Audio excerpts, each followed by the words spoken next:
Hello, I'm Oddrun Zuber-Skerritt, the editor of a series of monographs on Australian playwrights, and the producer of this series of video programs in which you will see and hear the playwrights themselves speak about their work. I'm sure it will make your study of Australian drama much more interesting if you can see the playwrights, hear them speak, and learn from them personally about their thoughts, views, and feelings. I think that these video programs will help you better understand and appreciate the author's work and analyze and interpret their writings. Each video program is designed to supplement the written monograph. If you do not have these books, they may be obtained from this address.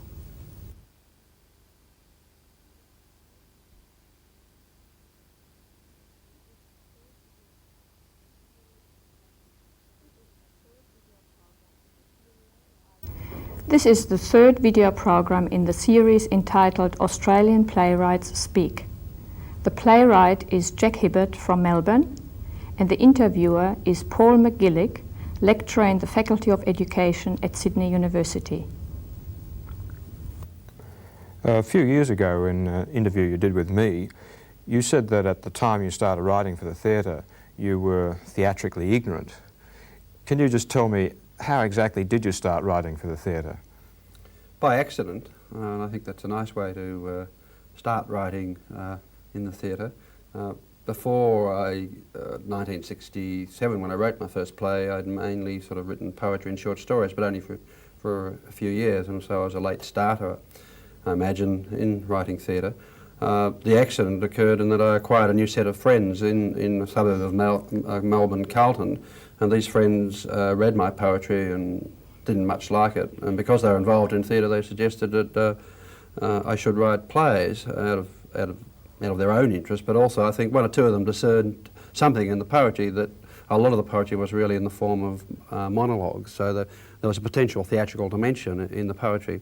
And it never occurred to me to write a play. I'd only been to probably about 12 plays or theatrical events prior to my first play, so I really was quite theatrically ignorant. I think that had some virtues in a sense that I had no preconceptions. I leapt straight in. This circle of friends, because you were training to become a doctor at this time, weren't you? You were still training, you hadn't become a doctor. I'd graduated in 1964, and I acquired this new set of bohemian friends in 1965-66. So I was an intern, I'd graduated, and I was doing an internship in a hospital. And I started to write plays. So how did you get this circle of friends, though? It was a geographic accident. I was living in Carlton, and in the area I lived, there were a lot of people who were either involved in student theatre, or some of them in publishing, and some of them in professional theatre. But they were doing a lot of work at the University of Melbourne, mainly at that time, and I just fell in with them. Now, it seems to me that, except in some of the very early plays from about 67, 68, there's no really overt influences from other writers there. Even White with Wire Wheels, which is a fairly early play, seems to be a pretty original kind of conception. But in the early plays from 67, 68, there's a bit of what I would say is Pinter or Beckett. Were these writers ever a source of inspiration for you, or a source of guidance technically in the theatre? I think yes and no, particularly Pinter. I was reading Pinter in the late 60s. White with Wire Wheels really did spring straight out, and I think it came out of that ignorance, a lot of it, and maybe that's why in some ways you feel that it is original. But certainly some of the short plays which were included in the Brain Rot season in 1968, I think there's evidence of some assimilation of Pinter, and to a lesser degree Beckett, I think. Pinter was very important to me, and I think important to other playwrights, in that his very precise use of idiomatic language and social dialects was of a special kind. It disguised an underworld beneath of what's traditionally now called a subtext, but also he had a superb ear, a superb economic use of language, and put to I thought, dramatic and poetic use, ordinary living language, and that in many ways was a real breakthrough in dramaturgy, I think, in the 1950s, and that certainly, as a writer, that affected me a lot, and I don't think I imitated that kind of, but that was a model and a practice which was very important, I think. Well, so what you seem to be suggesting is that people like Pinter, I guess other writers like Arden, had a kind of lesson to teach to Australian writers like you, in the sense they were going back to the language of their own origins. Yeah, and I think that was a nice coincidence, because at that time in the late 60s there was a fairly natural and unself-conscious use of Australian English by Australian writers. I think prior to that, in plays like the Dole and even One Day of the Year to a lesser extent, there was an approximation to Australian English, I think, and a kind of Australianese, I call it. But I think in the late 60s there was that uninhibited use of Australian English, and the discovery that being in the air and that occurring at that time meant that someone like Pinter became very important to me. Yeah. Because of his going back to natural living idiomatic language after Christopher Fry and T.S. Eliot. So it was a really important coincidence, I think.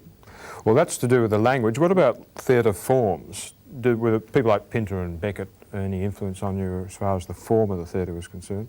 I don't think so. I sort of, right from the start, spontaneously thought formally. A lot of my plays sprung to mind through a formal idea.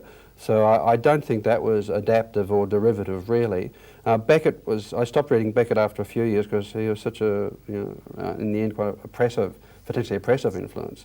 But what I extracted from Beckett was a kind of a sense which I discerned also in Brecht, and it was very important. There was a sense of an awareness that this is a theatrical event, and which is it's self-declared, it's self-referring kind of theatre, something which occurs in my place certainly a lot, and that was a really liberating experience, finding that in Waiting for Godot and Endgame particularly, those plays. But I don't think I read much Beckett from about 1968 or 69 through to the mid-70s. Yeah, I remember in that interview you did with me, you referred to the feral figure of Samuel Beckett. Yes. You were at some pains to quash this rumour going around that a play like Stretch the Imagination was heavily influenced by Beckett. That's right, yes. Well, there were certain quarters which said that Stretch the Imagination was a piece of plagiarism from Beckett, and I know that I'd stopped reading Beckett for about 3 years before I wrote that play. Now, these people who recommended that you turn from poetry to the theatre, were these the same people at Melbourne University who later went on to form La Mama? Yes, many of them. People like David Kendall, Graham Blundell, Brian Davies, Kerry Dwyer, yes. And they were involved in a production of plays called Brainrot, which I alluded to before, and they went across to La Mama in 1967 and established the La Mama Theatre Company. So your induction, as it were, into the theatre was through La Mama, which was a coffee shop, come theatre. Well, it's a bit more complicated than that. Actually, I had some plays done in early 1967 or mid 1967 at La Mama, independent of those particular people I've just mentioned, or some of them anyway. And the formalisation of theatre at La Mama took place. In mid-68, that's when the La Mama Company was formed, but I'd had some plays independent of the La Mama Company done in the middle of 1967, that's even before White with Wild Wheels. So I'd had experience at La Mama prior to the La Mama Company and the APG, that's what I'm saying. Still, you became one of the key writing figures at La Mama. Yes. Now, I guess to some extent it was a case of you being shaped by La Mama and the work that was being done at La Mama, and it was also partly a case of you shaping La Mama. Can you say a little bit about how you felt that you were shaped by La Mama, sort of the ethos surrounding La Mama? I think the first thing is that the the physical portions of La Mama early on were very important for a lot of the writing that went on there. And what developed there was a style of super realism, because the size of La Mama is very small. It only seated about 50 people, and not only in writing but in performance, it was incumbent upon you to act or write very truthfully, because a lot of the time an actor was as close as I am to you, you being an audience member. So a lot of the devices of proscenium arch theatre were ludicrously fake. And they still are, of course, even the proscenium arch theatre a lot of the time. But so that meant that there was a paring back of your writing, and I think, and it also had some shortcomings, of course, that you can only write plays that had a few characters. I wasn't there for a period from 68 through to 69, where a lot of probably the most important things were happening, though I was in constant correspondence. I was in London and Europe a lot of that time with all members of the, many members of the La Mama company. And at that time I was reading a lot of the same things that they were reading, and when I certainly got back in 1969 I was very closely involved. I think one of the things that shaped me was an increasing awareness of the plasticity of the actor. La Mama and the Australian Performing Group were essentially an actors and a writers company, and the years right through the 70s, including that, of working very closely with actors, I think really shaped a lot of my writing, in the sense that I wasn't frightened at all of extending physically, intellectually, emotionally, stylistically, the range of what an actor can or could or should do. And I think in the end I mightn't have had the courage to write a play like A Stretch of the Imagination if I hadn't had that experience. I certainly might have had the idea for it, but mightn't have had the courage to follow it through because of that particular experience. Yeah, it seems to me that even given the restraints, or constraints I should say, of the La Mama space, which was so tiny, in a way that was the perfect place for that thing to happen, wasn't it? Because it forced experiment. I mean, if you'd been given a proscenium arch theatre, that's right. It never happened. Yes. Well, experiments, workshops were endemic there, and they were to do with comedy. They were to do with the character of theatre, the nature of acting. And there's a whole range of investigations which I think were quite unique in the Australian theatre. And not only was that happening at the level of acting and performance and physical work, but also at the level of, there was a kind of re-examination or an examination of contemporary theatrical practice and theory. So a lot of Brecht was worked through, Stanislavski to a lesser degree, Grotowski towards the Paul Theatre was a natural volume for someone working at La Mama because of the poverty of expressive means available there. Off Broadway was a very important area that was examined, and to a lesser extent probably Artaud, Theatre of Cruelty, and the Theatre of Absurd. So there was a kind of intellectual ferment going on there, which was addressing itself to Australia, and the practice of theatre in Australia at that time, which was largely non-Australian.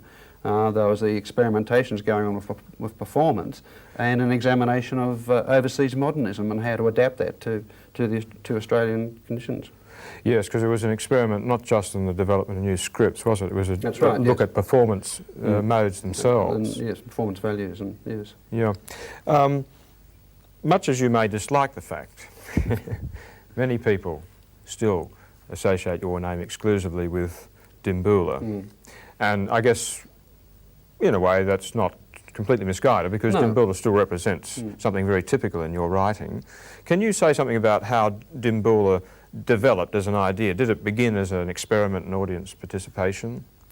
Well, it began out of the observance of experiments in audience participation. Before I mentioned that I was in London for a while in 1968-69, and one of the fashions in London theatre then, not the mainstream theatre obviously, was audience participation. A lot of that was at the behest of, through the stimulus of American actors and directors. I went and saw quite a few of those, and I felt that a lot of them were really quite oppressive and even totalitarian in their abuse and utilisation of audience members. And I pondered on this. I thought there was something intrinsically of merit in the idea of audience participation, and it wasn't until I came up with the idea of a model like a well-known social ritual in which the audience become, or which they are natural participants in that social ritual. And once I'd thought of that kind of social, well-known traditional social ritual, it became obvious that the wedding reception was the one to write such a play about, in which the audience pretend to be guests at a wedding reception, and that solved the kind of rather artificial and contrived nature of the experiments in audience participation that I saw in London. Yes, a lot of those audience participation things, like for example living theatre type thing, their rituals are in a sense very removed from their own audiences. Yes. They're talking about Greek myths and so on, whereas in fact Pinter, I guess, is in a sense celebrating certain rituals, isn't he, in his own work? Yes, certainly, yes. Domestic rituals. That's right, yes, yeah. The day-to-day rituals, mundane rituals, yes, of course. Now, subsequent to Dimboola, you wrote a series of plays which you termed popular plays. And you called these plays a balance between satire and celebration. Can you tell me what you mean by that? Well, that's what I call them. Whether they're an accurate description or not, I'm not quite sure. I think the idea of a popular theatre grew out of Dimboola itself. It eventually became such, and it still is, such a grassroots popular theatre play and success. But it also came out of a kind of, I suppose, cultural analysis, to be pretentious, that Australia really didn't have a grassroots indigenous theatre. That at the level of amateur theatre and semi-professional theatre, its theatre was mainly English domestic comedies, thrillers or American musicals, and that if there was going to be any organic Australian theatre, that it needed to have at least some kind of infrastructure of a grassroots popular theatre, and then this in the end must affect the more serious and sort of artistic sort of expressions of our theatrical life. And it seemed to me that our theatre was really quite upside down and indebted to overseas models, and I decided off my own bat to remedy this by writing a series of plays initially about legendary Australian characters to try and create an accessible thinking theatre about Australia, but a theatre of a rough theatre, an accessible theatre, and a theatre that really was not, was anti-pomp, anti kind of gentility and fine style, etc. And style, of course, comes from leisure, and that was what the drive behind the so-called popular theatre plays. Well, quickly, what happened is there was a lot of plays were written about other legendary characters, so that whole area was taken over. But as quickly as I'd started, I'd sort of abandoned it, because in the late 70s there grew up a lot of community theatres, professional community theatres, especially in Victoria, and they were taking over that role. They were creating theatre in regions and in communities for those regions specifically. So my initial sort of popular theatre thing, I think, got supplanted. Now, can we sort of go on to a little bit about what's in these plays, apart from the form? We're talking a bit about form here. It seems to me all your plays occupy some kind of edge between a kind of a known, familiar world, and on the other hand, another world which is surreal and almost sort of out of control. And often this seems to get highlighted by the fact that you couple plays together, like Dimboola seems to be coupled with Liquid Amber. Indeed, it is in the published and form. Also Peggy Sue with White with Wild Wheels. Yeah, so you sort of set up this kind of tension between two possible worlds, and this seems to suggest to me a kind of personal view of the world, or an artistic credo, if you like. Now, would you say that the kind of insanity which frequently prevails, particularly in the kind of plays like the Liquid Amber, is that some kind of view of the world? Do you see the world as mad as it appears in your plays? I think the world dissembles. I think it seems to be saner than it is, and in my writing particularly, I feel that it is probably quite insane. Yes, but a lot of my writing comes out of what I'm not. I don't write about myself. I believe I've led a fairly ordinary, mundane existence, and I don't want to write about myself or write about my friends or my interviewers, really. But you have written a play about a doctor, though, haven't you? Yes, one short play, yes, very short play. But I really, when I'm writing best, I'm writing out of myself and discovering things, and so there's a sense, increasingly a sense that the world has gone awry in my writing, and that it's manic, and that there's an enormous mutability in characters and in emotions, and that, of course, if pushed, or not pushed too far, really, embodies and enshrines a world that's a shingle loose. I mean, this kind of view of the world, this sort of bizarre, absurd world, obviously has to imply some kind of theatrical form to go with it. And one theatrical form which seems very inappropriate is a naturalistic form. So would it be fair, for example, to describe your theatre as an anti-illusionist kind of theatre?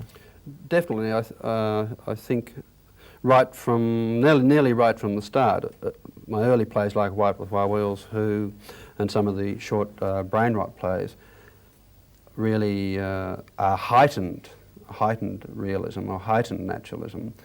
But I think there's a sense, and I think you've picked this out too in one of your articles, that they reflect states of mind, and that it's a bit difficult to really place them as, or describe them as representations of the here and now. And I think that's always been my impulse. And I think writing for me is a bit like performing, in a sense, that when I'm writing best, there's a sense of performance coming through. And I think the instinct of the performer, and I think the stage writer at his or her best, is really one of playing dangerous games, and actors, when left alone, unencumbered, really have an instinct for games of life and death and danger, and the non-naturalistic, the unreal. And I think I certainly share those instincts, I think. You've directed quite a few of you've directed a certain amount of your own work, and that recent production of A Stretch of Imagination seemed to be an attempt by you to explore that kind of non-naturalistic element in the play. Is that because you felt that previous directors had missed it, or was it an opportunity for you as the writer to kind of re-explore your own work? I think more the latter, and also it was an opportunity, and I didn't come into the production with a kind of program, but it turned out to be a kind of production, and the production had shortcomings, but what evolved during rehearsals was a kind of a blend of Brecht and Beckett, the theatre of the absurd and epic theatre, and that's something that's been evolving in my work to a certain extent too. So it sort of evolved naturally and bubbled up and came through, which in a way was reassuring for me, because a lot of my more recent short plays, especially the monodramas, are very unfashionable, very unpopular, and they're very difficult pieces of work for actors and audiences. And I was starting to kind of doubt, well, because they don't get done much, and some of the plays I've written over the last 3 or 4 years. And when I did this production of A Stretch of Imagination, similar things came up as a director as I'd been writing. So there is concern that this does seem to be some aesthetic coherence inside me, and I'm not mad. I guess the first thing that strikes anybody about a Jack Hibberd play is the kind of amazing verbal extravagance of the characters, and it seems to me that, at least from one point of view, what you're doing is exploring a certain potential in Australian English, the Australian language, if you like, the potential particularly for comedy, but also, I think, oddly enough, for a certain poetic quality in Australian English. I mean, is this something that you're conscious of? Yes, very, yeah. I can't use language in any other fashion. I'm not happy writing unless I'm doing new things with language. So I think that I exhausted for myself the imaginative possibilities of Australian English by about over that period in about 1975, and that's why I turned. One reason why I turned to write a play like The Overcoat, which was to get outside Australian English. I mean, it obviously has rhythms and allusions to Australian English in it, but it got me outside of Australian English and plonked elements of Australian English in another context. And I did that quite deliberately because I wanted to reanimate myself and reanimate language in a way, which I'm always trying to do. Does that answer your question? Because some of your critics would probably say that in your recent work over the last few years, that the language, that exploration of the Australian language has become a little mannered, a little overdone, a little too extravagant. Well, that's always been a criticism of my work right from the start, that it's ornate. And that's an enduring and lovable phenomenon. I don't really think it's increased, that kind of criticism of our use of language. I think it's been right from the start.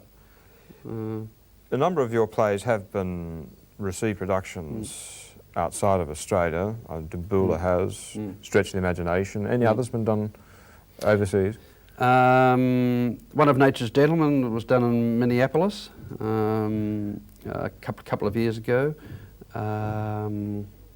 What else? Not much else really. Dimboola was done in Zurich, but it's also done in Lille and Geneva, so it's had 3 productions on the continent, and it's also been done in London. A Stretch the Imagination has been done on radio by Patrick McGee for the BBC. That's about it, I think. Well, how well do these plays travel, and also how well do they translate? Well, Dimboola, which I had a look at the translation with a friend who comes from Zurich, translated very well, literally, as a play, and certainly it was very successful because it ran for 4 months in Zurich. This was translated into Swiss German. Yeah, Swiss German, yes. But no, my plays don't seem to translate or travel very well at all. Well, it doesn't surprise me, really. But I guess Dimboola obviously lends itself to that anyway, because it's a kind of scenario. Well, it's a recreation of a social ritual and a sort of a play inside it, yes. Mm. How do you see yourself in relation to other Australian playwrights? How much affinity do you feel with other writers in terms of forms and in terms of what you're talking about? Not much at all. Probably early on I had a lot of affinity with, probably the most affinity of any other writers, with John Romwell. But since then I don't think I have any affinity for any other Australian playwrights. And that's not to say that I'm not friendly with some of them, but I really don't share their theatrical and dramaturgical values very much. Yeah, I was going to ask you, I mean, are you able to pinpoint any areas at which you diverge from these other writers? Well, the obvious one is that the dominant mode in Australian theatre is still naturalism, or quasi-naturalism, and so I depart radically from the bulk of Australian playwrights. More recently, I probably disparate from writers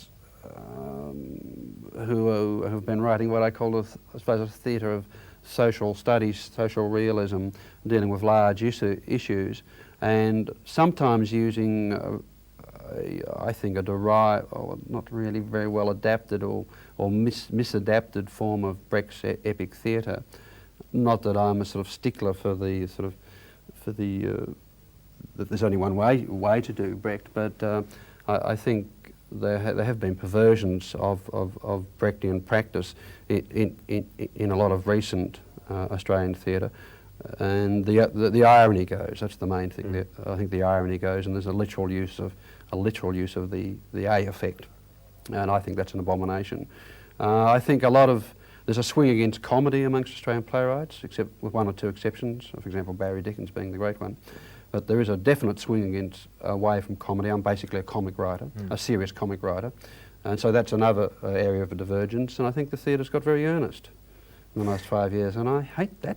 Yes, I don't think, have you actually ever written not an earnest play, of course, but a serious play? No, They've all been sort of comic visions. Yes. Even the adaptations, Maupassant and the Gogol. I find it hard to write a page without a joke, Paul. Or some kind of laugh or Well, in a sense, it seems to me sort of writing is a process by which you sort of tune into your own voice. And so there must be times when you produce a play or even a piece of a play which you think rings very true to your own voice. So if you look back on your output so far, which plays would you pick out as the ones where you've really sort of hit the tuning fork right? In no particular order, The Overcoat, A Stretch of the Imagination, recent play, Odyssey of a Prostitute, an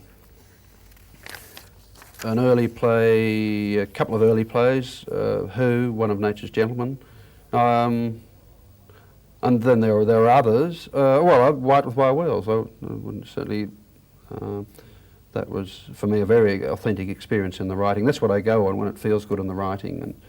And when you say it feels good in the writing, what does that mean?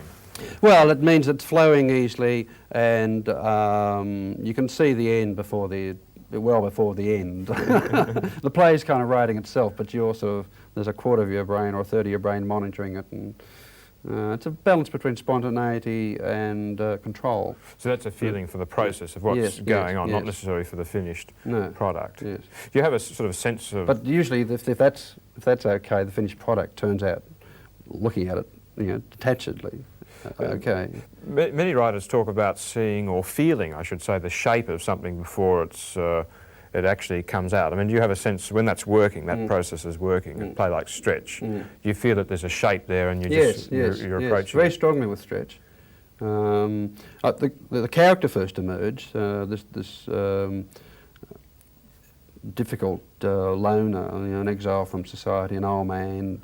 I could see him and everything, but it really wasn't until some months later, then I came up with the overarching day, gave it that form, that I just sat down and wrote it.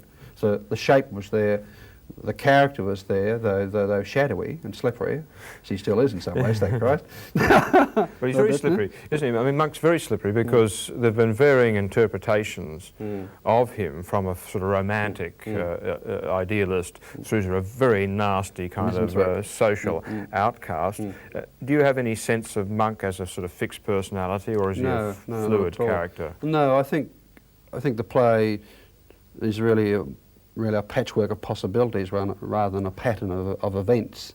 And I think there's a core of mystery inside the play which invites interpretation and refleshing and recreation. And I think plays that really do sort of work very well do have that slippery quality and that core of mystery. So actors and directors are really sort of drawn to reinterpret, recreate, just as Monk recreates his own life, especially his interior life, each day. I know that you've been a bit unhappy at times with the way your plays have been directed. Particularly over the last few years, yes. Well, what do you think have been the deficiencies in those productions? Oh, it's not just one kind of play, because there's been a range of plays, like from something on Liquid Amber through to, which is in the same template or mould as Dimboola, and only pushed much further, which is an accessible, popular kind of play potentially, through to some very esoteric monodramas like Mothballs. And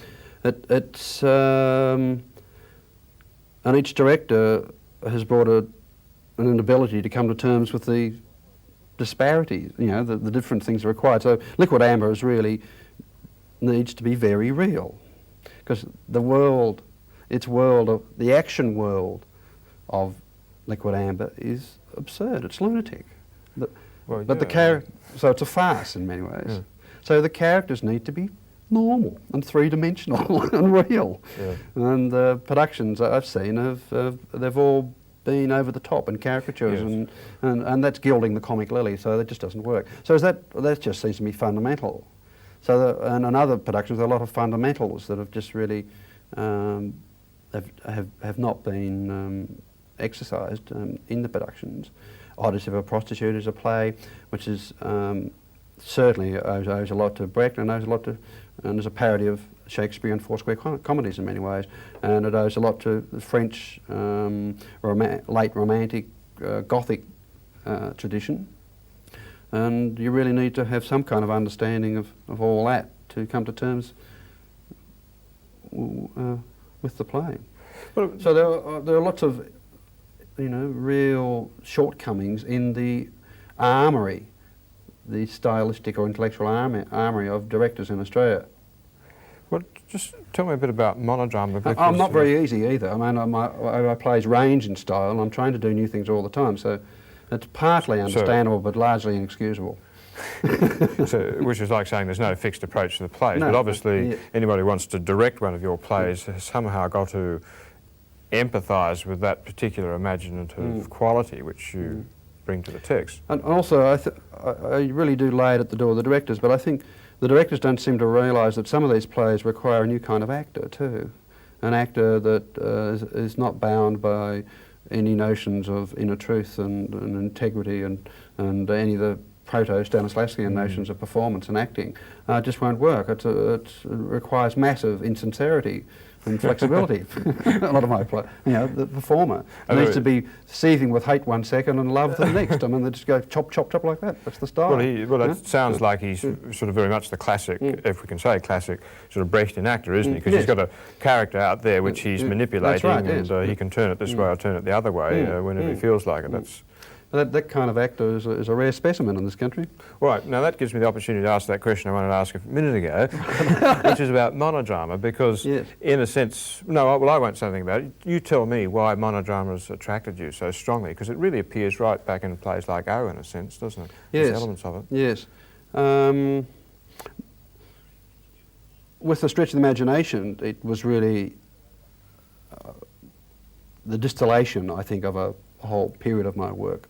You can look at a lot of the earlier plays and say lots of things about them, but there's one thing, and that was the sort of dealing with social rituals and the dual nature of the social ritual, how it can at times charge your life with meaning, but other times it can be destructive and trap you, and you can use it to escape or to create another world, and it can trap you and destroy you, and so you get characters breaking out of rituals or being numbed into silence by them. And I'd done right from White with Wire Wheels, who right through a lot of plays, Dimboola even, in a lighter sort of world that occurs. And with Stretch, I hone in on one character who theatricalises his life through his use of not only mundane rituals but theatrical rituals, sketches. So that was a kind of refinement and distillation of a whole aspect of my work up until then. And since then I've written quite a number of monodramas, and rather consciously I think I've been trying to hone in on the actor-audience relationship, which is really the essence of theatre, without which there can be no such thing as, you know, the theatrical act. And I'm really, I think, pushing that relationship to its expressive limits, as I'm trying to do. So this might explain what you alluded to, as mentioned earlier, that critics are finding some of my more recent work, and I think that would particularly include some of these monodramas, that the language is on top of the, you know, is ornate or excessive or something. Well, do you have any sense of where you're going to go from now in terms of your development as a writer? At the moment I've stopped. You've stopped? Yes. What, developing or writing? I stopped developing years ago, Paul. I've stopped writing plays for the moment. I'm writing poetry. Oh, I didn't know that. Oh, I thought I'd spring that upon you. That won't please a lot of your old friends who try to dissuade you from writing poetry. No, I'm just having. This is a mere interlude. I'm having a break. I think I've written myself into a bit of a corner, and I just want to get some perspective on my work. So at the moment, I'm writing a bit of poetry. But I'd like to resume next year. Do you do other things? I mean, when people, writers temporarily have blocks or have finished exploring one avenue. A lot of writers seem to have kind of, what do you call them in psychology, displacement activities. They turn to other things, apart from writing poetry. Yes, do you have other things? Yes, gardening, the football. No, when I have had blocks, I usually adapt short stories and things like that. But what's happened at the moment is that my more recent work I think is particularly out of fashion in Australia at the moment. And I'm finding it very difficult to keep writing and not have some kind of context. I don't think the stuff I've written over the last 4 or 5 years has any living intellectual, theatrical context in Australia at the moment. And I'm finding that very hard to cope with as a stage writer, because I write for my plays to be performed, not to sit in libraries and things like that. And you come out of a context, yes, a context. Yes, and I have no context at the moment, so I've decided not to get miserable about it all and go off and do something else for a while, and also have a good detached look at the stuff I've been writing recently. Jack Hibberd, thank you very much. Paul, thank you.